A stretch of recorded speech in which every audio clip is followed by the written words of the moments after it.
Contingency is a word that we don't use like in our normal day-to-day life, but it's used heavily in the real estate industry. And a contingency is kind of a qualifier placed on your offer. And there's lots of different types of contingencies. When someone says, I am making a contingency offer, typically they're talking about the fact that they need to sell their current home in order to buy their next one. That's really the way that that's used the most. But there are financing contingencies, there are appraisal contingencies, there are repair contingencies.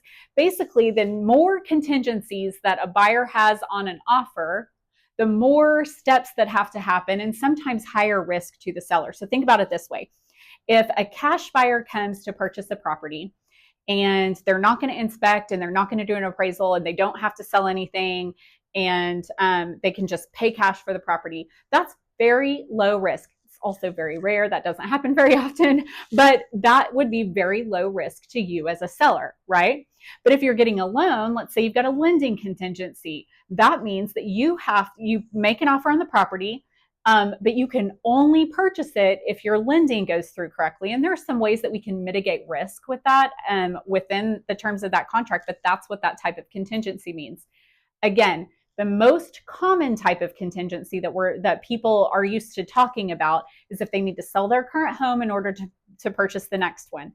And here's how that works. If you have to sell your home, if it's not yet under contract, then the seller of the home you're purchasing does not have to remove their home from the market. They can continue to market it while you're trying to put your home under contract. And then when you do, then they will remove it from the market. But up until that point, they could sell it to somebody else and say, hey, listen, we found another buyer. They don't have a contingency.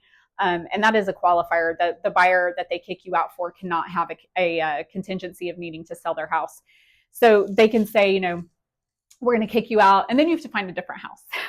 So if you put your house under contract, then they will pull their house off the market as well. You work through both of those contracts at the same time. And if the purchase contract on your house busts, then that means the purchase contract on the house that you're buying also busts. And that's where that layer of risk is. It is so, so important as a buyer to remember, the more risk you have, the more contingencies you have on your purchase, the lower your negotiation power. Now, it's not bad. It happens all the time. It's very, very common, but you need to have someone who knows how to negotiate around those things so that you can still be in a good place and obtain your objectives and still get you the house that you want to buy.